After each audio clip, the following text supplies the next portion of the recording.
Hello friends, आज हम लोग गुप्त साम्राज्य के तहत एक ऐसे शासक के बारे में पढ़ेंगे, एक ऐसे गुप्त शासक के बारे में अध्ययन करेंगे जिसके सबसे ज़्यादा अभिलेख प्राप्त हुए हैं। ठीक है, यानी कि कुमारगुप्त।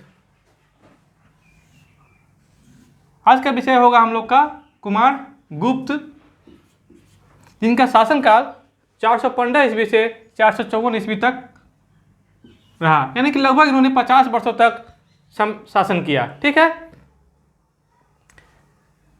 कुमारगुप्त चंद्रगुप्त द्वितीय का पुत्र था।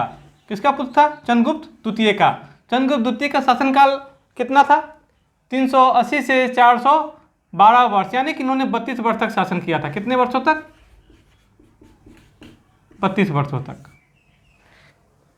कहते हैं कि जो ये 3 वर्ष है, 412 से और 415 के बीच में जो 3 वर्ष का गैप आया है, इसके बीच 3 वर्ष का जो शासनकाल है, इसके बीच एक गोविंद गुप्त नाम का शासक था। गोविंद गुप्त, जिनका शासनकाल कब माना जाता है? 412 ईस्वी से 415 ईस्वी। ठीक है, गोविंद गुप्त के बारे में बताया जाता है कि यह रामगुप्त और ध्रुव देवी की संतान थी। ठीक है, यही रामगुप्त जिनका शासनकाल आपको कब माना जाता है? 375 से 380, यानी कि समुद्रगुप्त का यह पुत्र था और चंद्रगुप्त द्वितीय का क्या था? यह बड़ा भाई था। यही रामगुप्त जिसने शकों से पराजित होकर गुप्त वंश का नाम खराब करने का काम किया था और चंद्रगुप्त द्वितीय ने इसे मारकर राजगद्दी हथिया लिया था। ठीक है, तो अयोग बाप का अयोग पुत्र गोविंद गुप्त। कहते हैं गोविंद गुप्त की हत्या कुमारगुप्त ने कर राजगद्दी प्राप्त कर ली 415 ईस्वी में। कब? 415 ईस्वी में। यानी कि कुमारगुप्त का राजाभिषेक कब किया गया? 415 ईस्वी में। बिलसर अभिलेख देख रहे हैं? बिलसर अभिलेख से पता चलता है कि इनका राज्याभिषेक कब हुआ था? 415 ईस्वी में। और ये भी जानिएगा, बिलसर अभिलेख काफ़ी महत्वपूर्ण अभिलेख है, क्योंकि यह कुमारगुप्त का प्रथम अभिलेख भी है। कहते हैं कुमारगुप्त के सबसे ज़्यादा अभिलेख प्राप्त हुए हैं गुप्त शासकों में, यानी कि लगभग 18। इसमें आपको बिलसर अभिलेख पहला है, क्योंकि इसी से राज्याभिषेक का डेट पता चलता है। और इसमें आपको गुप्तों की वंशावली भी है। गुप्तों की वंशावली मतलब कि श्रीगुप्त से, यानी आदि पुरुष से लेकर कुमारगुप्त तक जो वंशावली है, उसका पता कुमारगुप्त के बिलसर अभिलेख से पता चलता है। ठीक है, देख रहे हैं? यानी कि कुमारगुप्त का जो राज्याभिषेक हुआ था, उसका पता किससे चलता है? बिलसर अभिलेख से। और इनके शासन का जो अंतिम वर्ष है, यानी कि अंतिम तिथि, इसका पता चलता है चांदी के सिक्के से। इस पर डेट लिखा हुआ है 454 ईस्वी। ठीक है, देख रहे हैं? अभी हम लोगों ने बात किया है बिलसर अभिलेख, जो कुमारगुप्त का प्रथम अभिलेख भी है। यहाँ लिख देते हैं, कुमारगुप्त का प्रथम अभिलेख।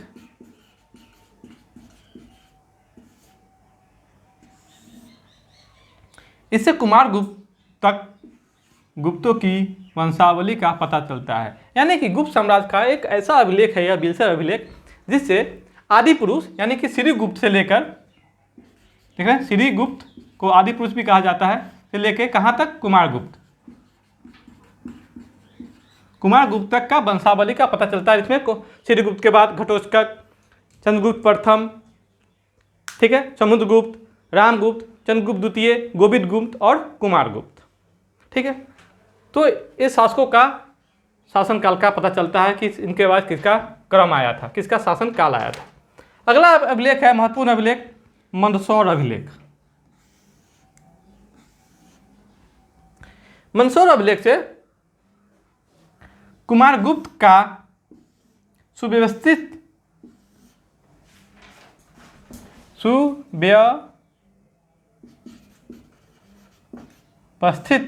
शासन का पता चलता है। यानी कि मंदसौर अभिलेख कुमारगुप्त का आपको प्रशस्ति अभिलेख है। इसमें उनके शासन की प्रशंसा की गई है और इस अभिलेख की रचना करने का काम आपको वत्स भट्टी ने किया है। कौन किया है? वत्स भट्टी। यहाँ देखेंगे आप लोग, वत्स भट्टी ने इस अभिलेख की रचना की है। कहते हैं इस अभिलेख का जो वर्णन है क्या है? कुमारगुप्त का शासन का प्रशस्ति है, यानी कि प्रशंसा है।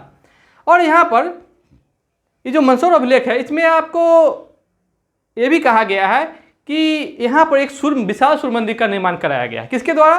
तो मंदसौर के रेशम बुनकरों के संघों के द्वारा आपको एक विशाल सूर्य मंदिर का निर्माण कराया गया है। उस समय वहाँ के राज्यपाल होते हैं बुद्ध वर्मा। कौन होते हैं? बुद्ध वर्मा। कहते हैं यह मंदसौर अभिलेख भारतीय इतिहास में काफ़ी प्रसिद्ध है। क्या कुमारगुप्त के प्रशंसा के लिए? नहीं, यह आपको दुनिया का प्रथम विज्ञापन का पता यहीं से चलता है। दुनिया का प्रथम विज्ञापन जो हम लोग आजकल टीवी में देखते हैं, एडवर्टाइजमेंट, तो भारत में इसकी शुरुआत हो चुकी थी मंदसौर अभिलेख से। ठीक है, जिसमें आपको बहुत ही खूबसूरती के साथ अपने वस्तुओं का विज्ञापन किया गया था रेशम बुनकरों के द्वारा। रेशम बुनकर बहुत खूबसूरत साड़ियाँ बनाते थे, तो इन्होंने अपने साड़ियों के प्रचार के लिए सूर्य के मंदिर पर खूब सुंदर अभिलेख लिखा था। ठीक है, जिसको क्यों लिखा गया था मंदिर पर? क्योंकि उस समय की महिलाएं मंदिर जो जाती थी, तो मंदिर पर उस अभिलेख को पढ़ने से ही क्या होती? आकर्षित होती थी। क्योंकि कहते हैं कि विज्ञापन जो होता है आप मानव के मस्तिष्क पर बहुत ही गहरा प्रभाव डालता है। 10 सेकंड का ऐड हो, 5 सेकंड का ऐड हो या 20 सेकंड का ऐड हो, आपके मस्तिष्क पर ऐसा प्रभाव पड़ता है कि आप वो वस्तु खरीदने के प्रति क्या होते हैं? लालायित हो जाते हैं। तो रेशम बुनकरों के द्वारा एक खूब सुंदर ही विज्ञापन लिखा गया था महिलाओं के पक्ष के लिए कि जब आप कितनी भी सुंदर महिला क्यों ना हो, आप कितनी भी सुंदर क्यों ना हो, जब तक हमारे द्वारा बनाए गए साड़ी नहीं पहनेंगे आप सुंदर नहीं दिखेंगी। देख रहे हैं, यानी कि भारतीय इतिहास में विज्ञापन की शुरुआत हो गई थी। इसका पता कहाँ चलता है? मंदसौर अभिलेख से। मंदसौर अभिलेख के पास ही विशाल सूर्य मंदिर का निर्माण कराया गया था। किसके द्वारा? रेशम बुनकरों के समूह के द्वारा। ठीक है, देख रहे हैं अगला पॉइंट। गुप्त शासकों में सर्वाधिक अभिलेख कुमारगुप्त के मिलते हैं। किसके मिलते हैं? कुमारगुप्त के मिलते हैं।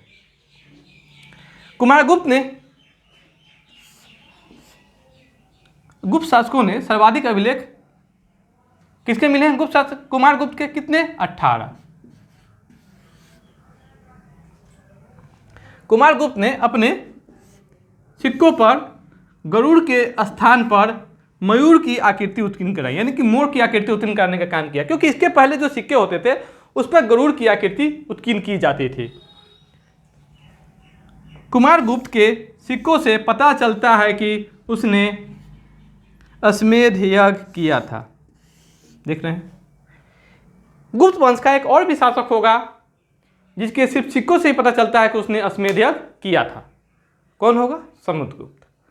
तो समुद्रगुप्त का पोता होगा, यानी पौत्र होगा कुमारगुप्त। कुमारगुप्त अपने दादा के तरह ही अश्वमेध यज्ञ के सिक्के जारी करेगा, और उसी से पता चलता है कि कुमारगुप्त ने क्या किया था? अश्वमेध यज्ञ किया था। ठीक है, गुप्त साम्राज्य में चांदी के सिक्के का शुरुआत कराया था चंद्रगुप्त विक्रमादित्य, यानी कि चंद्रगुप्त द्वितीय। लेकिन कहते हैं मध्य भारत में चांदी के सिक्कों को प्रचलन कुमारगुप्त के समय में ही हुआ।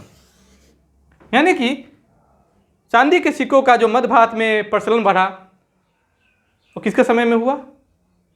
कुमारगुप्त के समय में। एक बात और जान लीजिएगा, कुमारगुप्त के समय में ही हुनों का आगमन होता है, शुरुआत होता है हुनों के आगमन का, जिसका पता आपको चलता है अस्कंदगुप्त के भीतरी स्तंभ अभिलेख से। अस्कंदगुप्त कौन था? कुमारगुप्त का सबसे योग्य पुत्र था, जो आगे चल करके कुमारगुप्त का उत्तराधिकारी बनेगा। यानी कि अस्कंदगुप्त के भीतरी स्तंभ अभिलेख से पता चलता है कि कुमारगुप्त के अंतिम समय में हुनों का आक्रमण शुरू हो गया था। ये हुन कौन थे? हुन एक जनजाति थे जो जहाँ भी कहीं जाते थे, वहाँ के शासन के अर्थव्यवस्था को लूट मार करके क्या करते हैं, बर्बाद कर देते थे। अर्थव्यवस्था को तो खत्म ही कर देते थे और क्या करते हैं, खून खराबा करके जनसंख्या का ही विनाश कर डालते थे। यानी कि इतने खूंखार थे। जिसको सफलतापूर्वक रोकने का काम करेगा कुमारगुप्त। कुमारगुप्त किसके मार्फत, किसके माध्यम से, तो कुमारगुप्त अपने पुत्र असगन गुप्त को हुनों के आक्रमण का सामना करने के लिए भेजेंगे, जो काफी सफल भी होगा। ठीक है, कहते हैं कुमारगुप्त का भारतीय इतिहास में ज्यादा प्रसिद्धि आपको नालंदा यूनिवर्सिटी के कारण मिलता है। किसके कारण मिलता है, नालंदा यूनिवर्सिटी के कारण। कहते हैं कुमारगुप्त के समय में ही नालंदा यूनिवर्सिटी की स्थापना हुई थी, जो तक्षशिला यूनिवर्सिटी के बाद सबसे प्राचीनतम यूनिवर्सिटी थी, जो आगे चल करके हजारों वर्षों तक भारतीय शिक्षा व्यवस्था के लिए क्या होगी, मिसाल होगी।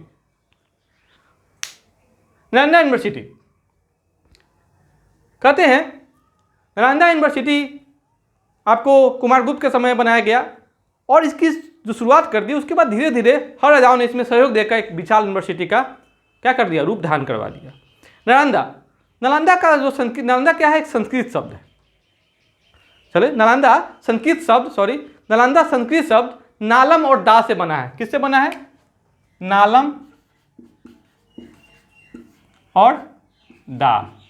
नालम का मतलब होता है यार कमल, और दा का मतलब देने वाली।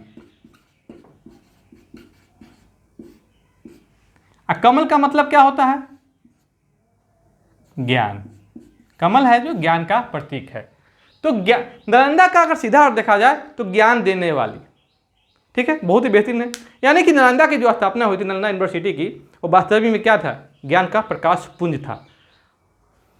इस विश्वविद्यालय को ऑक्सफोर्ड ऑफ महायान का बौद्ध कहा जाता है। महायान यानी कि हम लोग जो बौद्ध धर्म का विभाजन दो भागों में किए थे, कौन कौन, हीनयान और महायान।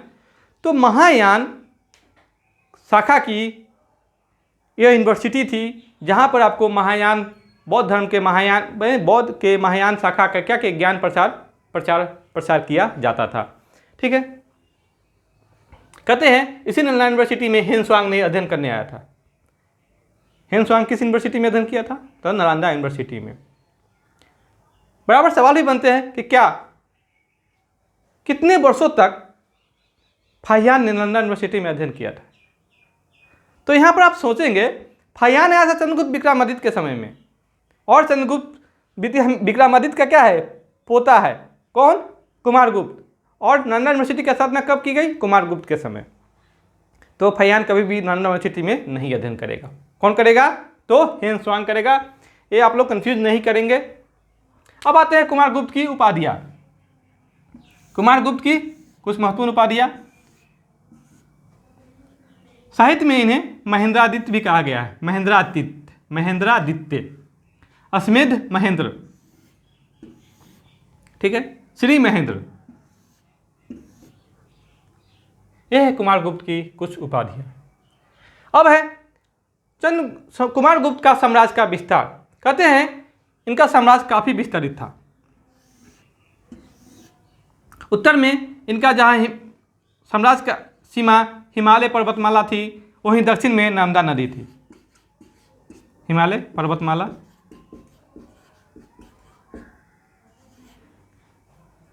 पूरब में बंगाल की खाड़ी जहां इसकी साम्राज्य की सीमा थी, वहीं पश्चिम में अरब सागर। ये इस प्रकार देखते हैं कि यह साम्राज्य का विस्तार काफी अत्यधिक था। ठीक है, कुमारगुप्त वैष्णव धर्म का अनुयायी था। किस धर्म को मानता था, कुमारगुप्त वैष्णव धर्म को मानता था। किंतु उसने धार्मिक सहिष्णुता की नीति का पालन किया था। क्यों, इससे कैसे पता चलता है कि उसने धार्मिक सहिष्णुता की नीति का पालन किया था। देख रहे हैं, वैष्णव धर्म होते हुए भी उसने नालंदा यूनिवर्सिटी की स्थापना करने में काफी महत्वपूर्ण भूमिका अदा किया। ठीक है, और भी धर्मों के प्रति इनका काफी सहयोगपूर्ण रुख था, जिसके कारण इन्होंने नालंदा यूनिवर्सिटी की स्थापना करने में योगदान दिया। ठीक है, कहते कोई भी बेहतरीन शासक तभी बनता है, ये इतिहास में उस शासक का नाम तभी लिया जाता है जिसने धार्मिक सहिष्णुता की नीति अपनाई हो। क्योंकि कट्टरवाद आपके नाम को क्या करता है, बदनाम करने का काम करता है। अब आते हैं कुमार गुप्त का उत्तराधिकारी कौन होगा, अस्कंद गुप्त। हम लोग पहले भी चर्चा कर चुके हैं। अस्कंद गुप्त काफ़ी योग्य होगा, जो गुप्त वंश का अंतिम शक्तिशाली शासक होगा। कहते हैं इन्होंने हुनों के आक्रमण को रोकने में सफलतापूर्वक योगदान दिया और सफल भी हुआ, इसीलिए अस्कंद गुप्त को भारत का रक्षक भी कहा जाता है। क्या, भारत का रक्षक। किसके आक्रमण से रक्षा किया भारत की, तो हुनों के आक्रमण से। कहते हैं अगर हुन सफल हो जाता तो क्या होता, भारत में खून खराबा हो जाता, सत्ता का नामो निशान नहीं रहता। ठीक है, तो इसने यानी कि अस्कंद गुप्त ने हुनों के आक्रमण को रोकने में सफलता प्राप्त की थी, इसीलिए अस्कंद गुप्त को क्या कहा जाता है, भारत का रक्षक। अब आते हैं हेनस्वान, जो हर्षवर्धन के समय में आएंगे। कुमार गुप्त को एक अलग नाम सक्रादित्य बताएंगे। क्या बताएंगे, सक्रादित्य बताएंगे। इस प्रकार हम लोग देखें कुमार गुप्त। अगला जो हम लोग का टॉपिक बनेगा गुप्त साम्राज्य के तहत, तो ये बनेगा अस्कंद गुप्त और गुप्त प्रशासन के कुछ महत्वपूर्ण कार्य।